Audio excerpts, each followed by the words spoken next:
You were tuned in to DAR Sports Media. It's another week of the football show. I don't even know if we're going to get to reviewing the last week's games because this has been a wild news day.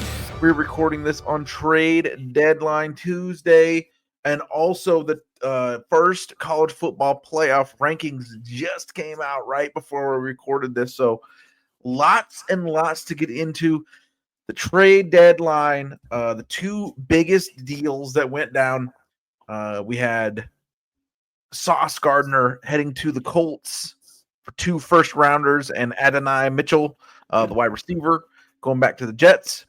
And the Cowboys acquired Quinnen Williams, also from the Jets, for a first-rounder and a guy who they picked in the first round a couple of years ago, who has been a little bit of a bust.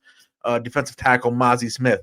So when you look at the overall trade that, like, who they ended up with and what ended up happening, the Cowboys, when they traded Micah Parsons, ended up with the defensive tackle from Kenny Clark, a first-round pick, and Quinnen Williams. So when you look at it like that, not really a bad haul at all for the Cowboys. They end up with in the end, a first-round pick, Kenny Clark, Quinnen Williams, in exchange for Micah Parsons, because that's what they turned one of the first-round picks they got from Green Bay into.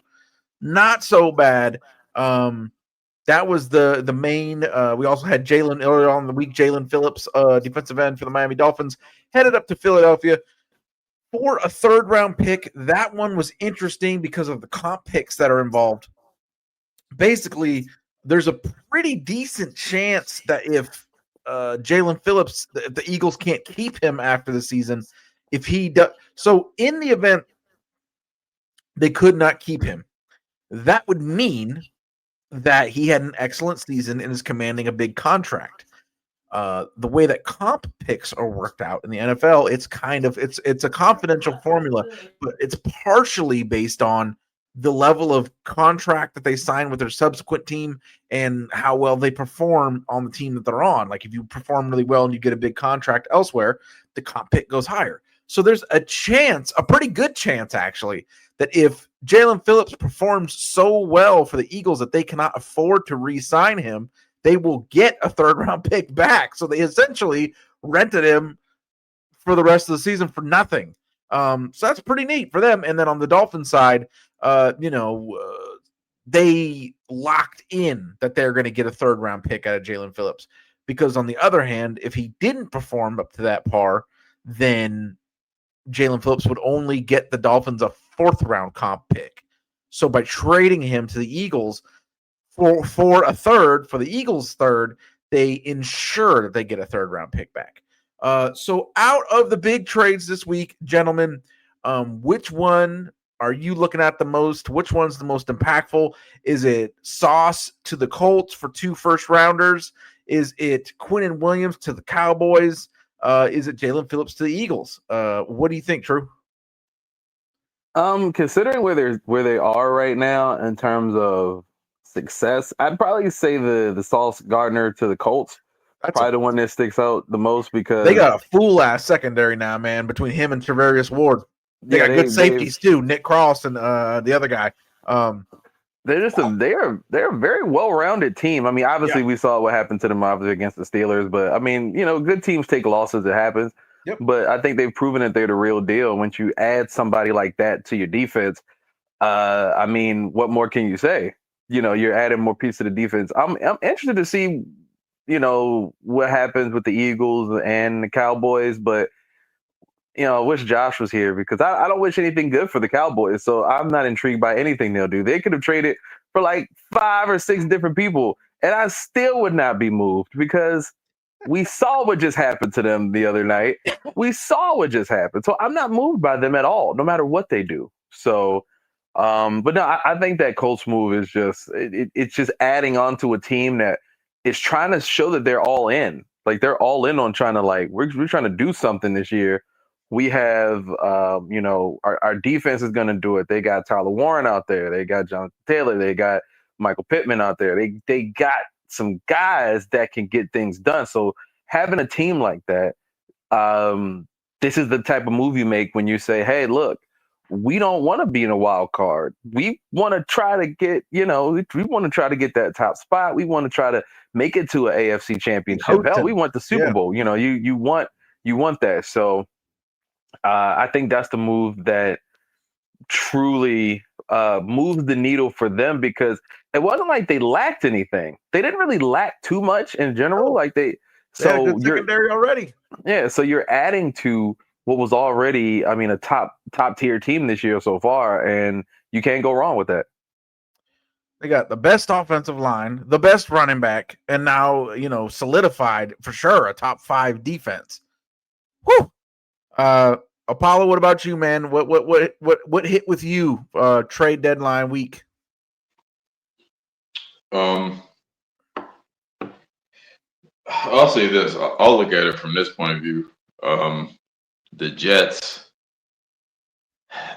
are cleaning house, kinda, but I think they made out with the value that they got for trading Quinnen Williams and Sauce Gardner. Yeah, they did. They got some good. They got a lot of good picks.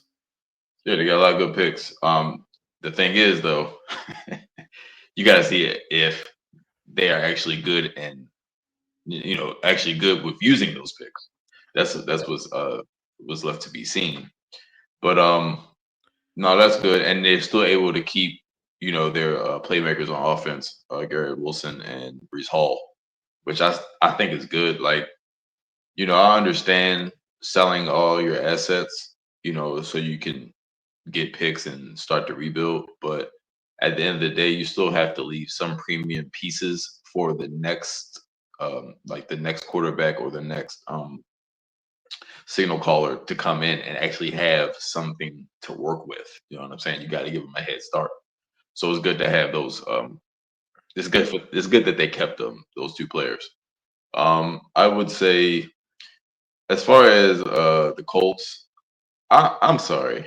It looks good. I mean, he definitely doesn't hurt. But they've had a lot of guys that was banged up in their secondary. Kenny Moore, my namesake, he's a pretty good player. Kenny Moore, that's the other guy I was thinking of there when I was talking a second ago. Kenny Moore, Nick Cross, excellent pair of safeties. Charvarius Ward on the other side, excellent corner. And now Sauce, who, what I'm hearing has been a little down the last couple of years, but has been perennially mentioned in the top 3 corners in the league every year since he's come in. So, yeah, and I'm glad you said that. Like, I mean, as good as Sauce is, I mean, people were down on him these past couple of seasons, and deservedly so. It was his play. He didn't look like he was all in. I see. The thing is, like, I don't buy into that notion that, I understand when a player, doesn't want to play for his or her bad franchise and things like that. I don't buy into that, because you are still auditioning for other jobs, other teams. You know what I'm saying? You're still putting on your resume. Until you retire, you're still adding to your resume. So you still want to put forth good effort and good quality tape. You know what I'm saying? So I mean, something was going on. Whether it was his play, mixed with, being on the Jets, like, it is what it is. So we'll see how much of an impact he will make. On paper it looks good, but we'll see. In general, I don't buy the Colts. I mean, regular season, big whoop. But until the usual suspects, especially when it comes to the AFC, until they fall in the playoffs or they can't make the playoffs, I don't really, you know what I'm saying? I don't really see the Colts as a big threat yet. They have to prove it.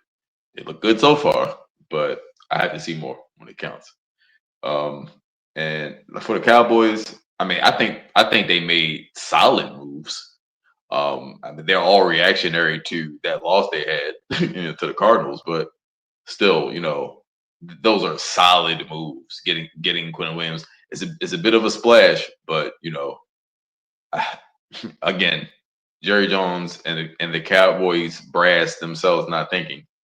You basically traded away your best defensive player to to make up for it with consolation prizes and overspending. So at the end of the day, you're still hurting yourself as far as what you give up when you do bad business. So, but hey, it is what it is.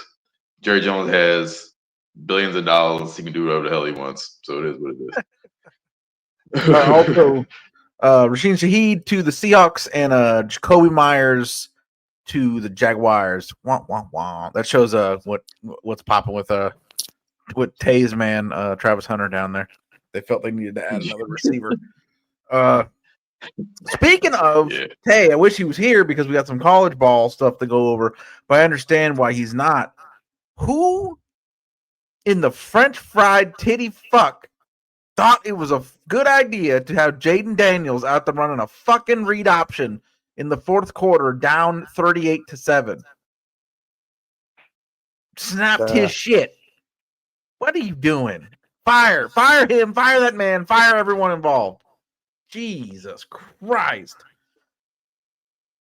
That said, yeah, the CFP top 25 came out. Obviously, our indicator for what's going down with the college football playoffs. Mostly the usual suspects. Maybe a little surprise at 11 and 12. It's Texas and Oklahoma getting in Texas. Man, we were ready to throw dirt on them earlier in the season, and here they are at number 11 in the first CFP rankings. Everybody else, not really any surprises. The first five out, a bubble situation. Some interesting names: Utah, Virginia. Who the fuck saw that coming for UVA? Number 14, looking at a possible opportunity to climb in there. You got to think by the time it all shakes out in the end, the ACC champion will be in the top 12, or will be in the playoff bracket. Louisville is right behind UVA. Vanderbilt at number 16, Georgia Tech number 17, Miami number 18. Man, so Louisville hopped Miami because of beating them a couple weeks ago. 4 of the top ACC teams right there on the outside of the bubble. Surely one of them makes it in. Any thoughts on this initial CFP top 25, Drew? I'm just disappointed in the Bearcats because they're in the AP top 25, but they're not in CFP. They're not the CFP top 25 at all. That's fucking crazy. And they were 17, I believe, in the AP last week. I think they were 17, and now they're 25. So a loss can do damage to a team like that. So yeah, they had their shot, man. Big spotlight last weekend, and they done out there in Salt Lake City. And so I think that's a big part of it. But I was just disappointed because there's the buzz here is like, oh man, like this could be the year that they, really get out there and do some things. And they just haven't been able to cross that barrier. I think, the level of competition they faced in the first few games of the season, first 5 or 6 games in the season, they were rolling, and now they're 7-2. So that's the main thing that sticks out to me because I think a lot of people were looking forward to seeing them at least be in that 25, at least to give them the hope that they could crack, maybe have something there, but nothing really stands out to me in this. I think everything is as I expected it for the most part. There's not one team, I will say this. I am sick of Texas. We'll continue to be sick of Texas. And I see that they're right there on the precipice of falling out of favor right now. But I doubt that happens. But sick of them. I think Ohio State and Indiana being where they are makes sense too. Everything makes sense. Yeah, someone that'll be interesting because they'll if it keeps going, they'll play in the Big Ten championship, and then whoever loses, they'll still be in the play. So I'm looking. It's also confusing because the playoff top 25 does not equal what the playoff bracket is because they have automatic spots, which is I don't know, fucking strange why they would do that. But why come up with just do the bracket and then do the rest of the rankings? Why is there a rankings and a bracket and the rankings and the bracket don't fucking match each other? But anyways, so right now the last two spots in the playoff that are different from the top 25, UVA right now is in, which is again, who the fuck expected that? And then Memphis, your favorite fucking place there, Crew, is in the last spot. They would be playing against Georgia. Good times. BYU, I think, is interesting because I feel like maybe not so much as too much of strength of schedule. They got a true freshman quarterback wearing number 47 running around out there. But it is crazy that they're undefeated and they've been able to survive and thrive. They lost their starting quarterback like 2 weeks before the season started, and they're still doing big things. Ranked number 7 in this first playoff ranking. Right now, they would be matched up against Notre Dame in the playoff bracket. Apollo, any thoughts, man, on this initial bracket, on this initial rankings? Not really, other than Roll Tide and coming back. And, they're coming back. Yeah, all right. I'm not surprised that Ohio State or Indiana, like True said. But yeah, Virginia is very interesting. If I'm not mistaken, I believe. Well, I guess because of this, wouldn't they have the opportunity to play for the ACC championship? Yeah, absolutely. So I mean that could happen. So I mean that's pretty cool, actually. You know? Yeah. So, very unexpected. And real quick, I understand that Memphis is only there because they feel like they're the best remaining team. Yeah, the best P5 team. Yep. Okay. So is that true? Like, have you guys watched any of Memphis? I mean, I've watched all of the P5 stuff, but nothing really. No. You take your pick among all of those teams. None of them really. The USF thing, that South Florida thing, was a big deal at the beginning of the year. They were cracking off some wins, but they've kind of faded back. And the reason that they would be interesting is because they have like the one. It's kind of what you look for. It's kind of like the mid majors in March Madness, right? Like you have these small teams, but they have like the one fucking stud ass. It's the Steph Curry on Davidson. It's the stuff like that. And USF has that player in their quarterback. But they've kind of faded back as the season has gone along. So sure, give me Memphis out of the P5. Cool. So I guess it brings me to a larger question. How do you feel about the expansion in general of the CFP? There's too many teams. Or the rumored thing that they're going to 16 pretty soon. I mean, both. Like, do you think expansion is too much? Do you think they're overdoing it? Well, it's funny because, yeah,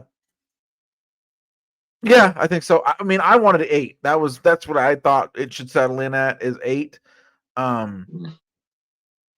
But at the same time, with 12, you go well into November with games that still matter, with teams still trying to make it in, when that's usually not the case. I mean, think about this, man. Once upon a time, there used to be 5 teams, 6 teams maybe that had a chance, right, for years and years. And so all the rest of the nation, like, what the fuck are they playing for at the end of the year? Right now, we go well into November, to last weeks of the season, with games that still fucking matter, with teams still trying to fight their way in and get over the bubble. So, like, yeah, that's. I think it's been a good thing. I think it has been a good thing, and like most of the games were good last year, so yeah, I don't hate it. 16, I think, again, I'm gonna say I think is a bit too much. Okay. But yeah, NFL college this past weekend. I told y'all about those Packers. I've been telling you about them this whole fucking time. Told you. Fucking told you. Now we're looking at these 6-3, possibly Carolina Panthers, baby. Packers went out there, laid a horse dump in the middle of the field in Carolina. I'm telling you, they ain't gonna do a fucking thing, Packers. Everybody this offseason, biggest swing of power this trade. There's never been a swing of power in the NFC conference like this in 10 years.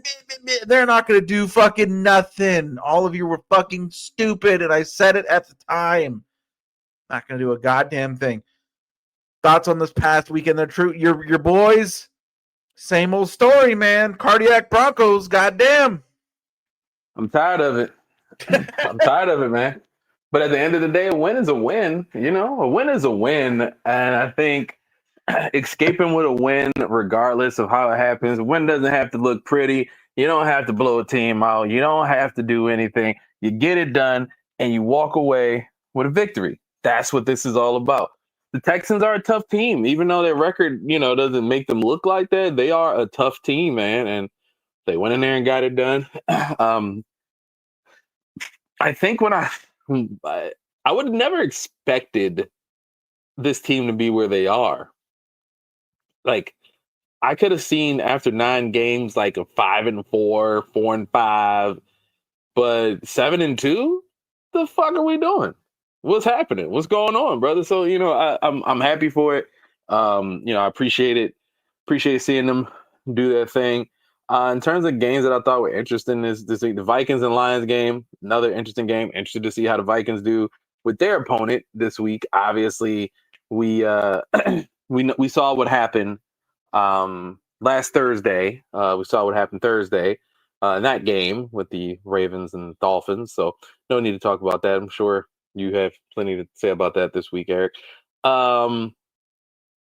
Yeah, I don't think there's anything that like really, really stuck out to me outside of the game of the week, which took place in this city where I am, the Bengals and the Bears, which was offensive. For that part of it, this is Tay's finest hour. It's a shame he's missing this show.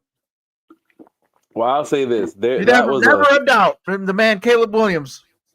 Yeah, never a doubt. But I'll say this: Joe Flacco has earned himself another year or two in the league by putting on the performance that he put on with the Bengals so far. There's not a lot of wins racking up, but they don't need a lot of wins to rack up. That boy almost had 500 yards on Sunday. Yeah, and so one of his best performances as a quarterback, and he's old as hell on that field. So I think that's what matters. The Rams were dominant. The Raiders and Jags game kind of hilarious to me, especially how it ended. I'd hate to see the Jaguars do anything successful, but Raiders it's just hilarious. Job. I'm just hoping the Raiders suffer this week as well. Coming up, that's what I'm looking forward to. I've been telling you this. It's beautiful, and it happened again. Like, of course, the Jaguars win the stupid fucking game. That they are such just horrendous frauds. Like, the day is coming. The bill is coming due. Don't you worry, it's coming. Absolutely, the Jags are. I mean, they. Who did you say they traded for? I think they traded for Jacoby Myers. Is that what I saw? Is that what I saw? So yep, yeah. That's not gonna do shit. That's not gonna do shit for them. Anyway, yeah, I don't know, man. I think, like I said, this week was a very interesting game. I've been seeing something in these Bills games that I don't like, and I know the media loves Josh Allen. They love pushing him as whatever, but he does some nasty stuff on the football field, and of course, doing it against the Chiefs, people gonna overlook it. The Chiefs taking a loss is not really a surprise. They've looked great. They didn't look like a great team against the Bills, but the Bills haven't looked like a great team at times this year too. So, it's just kind of the motions, especially for teams who are like perennial playoff contenders. Like, I think you kind of just breeze through the regular season once you get to a certain point. I think we've reached a point where we know for sure that, give or take the next couple of games, the Chiefs should even out, and they should be able to kind of get a little bit of headway and maybe get some ground on the Chargers and maybe overtake them and Who knows? Maybe even the Broncos, depending on how the rest of this stuff shakes out. But nothing really moved me like that this week. I think the Vikings and Lions game was kind of fun. And then the Bengals and Bears game. But other than that, nothing moved me like that. Apollo, the Ravens are back. Damn right. Like I was saying a couple of weeks ago, the season was going to soften up. The schedule was going to soften up after the bye, and so far so good. Now, just to specifically talk about, what transpired this past week, Lamar Jackson didn't even look that great. He didn't need to be that great. But it was the fact that he didn't even run in the first half, I don't believe. And then the second half, I think he went for 14 yards, but it was all for like 2 scrambles. So he clearly wasn't really trying to test the ailing hamstring. But he was still in full playmaker mode. Other than that, I believe. He's from around the Miami area, so we already know how that was going to be. He was going to try to put on a show. Derrick Henry looked good. Of course, he's going to look good when Lamar's there because that's basically the engine, and those two in that two-headed rushing attack that always opens up the rest of the offense. So we know how that went. The Cincinnati and Chicago game. Hey man, look, like Joe Flacco, man, he's my quarterback. I'm just saying. He's the champion. You know what I'm saying? He's the only one who brought a championship to my city, to True City. Damn it. There we go. But, talk about Lamar all you want. Old Joey Flacco, he's the one that brought a trophy back. You damn right. I'm talking about a man who proved the hard way. Joe Flacco has still to this day the most mysterious postseason, most ridiculous. Run. Yes, it's more improbable than Eli Manning's postseason runs. But neither here nor there. Like was said earlier, it's not a lot of wins coming out of that. He is old man. And we seen the fractured locker room. It's falling apart up there, boy. They got the offensive players calling out the defense and shit. They've been hanging around True too much. Fucking love it. Love it. Too much of the real is coming out up there. I've never heard Chase Brown speak ever. First of all, this man speaks very a little soft. I'm not saying he's a soft guy. I'm saying he needs to relax. Wasn't he fucking up a couple weeks ago too? Look. Yeah, he was like, finish the fucking game. I'm like, wow, y'all really got to be sorry for him to go off. He was stomping the ground when he says, "Finish the fucking game." but yeah, so you got to the thumb bro. Oh wow. But then you got Jamar Chase. Jamar Chase, I feel for him, man. Yeah. That dude got a 1,000-yard look in his eyes. Man, look. But at the end of the day, I mean, look, Joe Burrow, you wanted these boys paid. That's what comes with it. The defense ain't getting fixed, brother. But yeah, I mean, anyway, not just to talk about the Bengals, but Chicago. Wow, that was a gutsy, tough win, man. That showed character. That was that running back they got, Manunga. I mean, Moko almost went for 2 bills. Like 9 yards. I'm like, this boy's killing it. I was like, all right, okay. But see, I think that was the apex of what Ben Johnson's offense can look like when everything is clicking. Even though Roman Dunze, did he have 0? Did he have a goose egg in this game? I don't think Roman Dunze had a catch or something like that. That was kind of weird. But the Minnesota game, and the the Lions. That was interesting. That was interesting. Tough win by the Vikings. JJ McCartney. He didn't look bad. You know what I mean? It seems like that time off did him some good. But we'll see if he can improve on that. We already talked about the Carolina Green Bay game. I along with you, and along with I guess the rest of us, I don't think anybody really bought in to Green Bay like that. I didn't. I didn't think the Nobody Marcus on this Michael fucking pod. All the talking heads on all the channels did. Oh, I heard people say that. Oh, the biggest swing of power in the end of in a conference. This is basically the equivalent of Joe Burrow getting traded. Yeah, no, not even fucking close. I'm just mad at them for losing to the damn Panthers. This is ridiculous. I'm like hating on the Panthers, but like, come on now. You gotta put bad teams away. Simple as that. And last but not least, Eric. I was gonna let it go, man. It's all right. I was gonna let it go. No honor in this. There's no honor in this. Michael McCorkle Jones. How dare he? I mean, Christian McCaffrey piecing them up. Oh my god! But Brian Robinson. He said, "I remember you bums in these blue uniforms. Here I come." Brian Robinson, and that was a tough run too. That was a beautiful run. Goddamn right. It was getting loud in my living room. Please believe it. I'm like, goddamn. But all in all, Jackson Dart still looks damn good. Yeah, hell yeah. He looked damn good. He damn near got sent to the shadow realm by Cleveland Farrell on that one play. That dude looked like he came running out of the fucking tunnel to sack him. Yeah.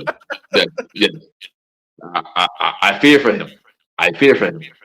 But this boy, he still continues even after the loss of Cam the Ram Scatterbo last week. He's still not stopping his production. You know, no, he's keeping you on these games, man. You got one. You got yourself one, I think. As long as he can stay off the gurney, stay out of the mash unit. Goddamn. Stay out of the fucking mash unit and get some bigger pads. Yeah. I mean, Christ.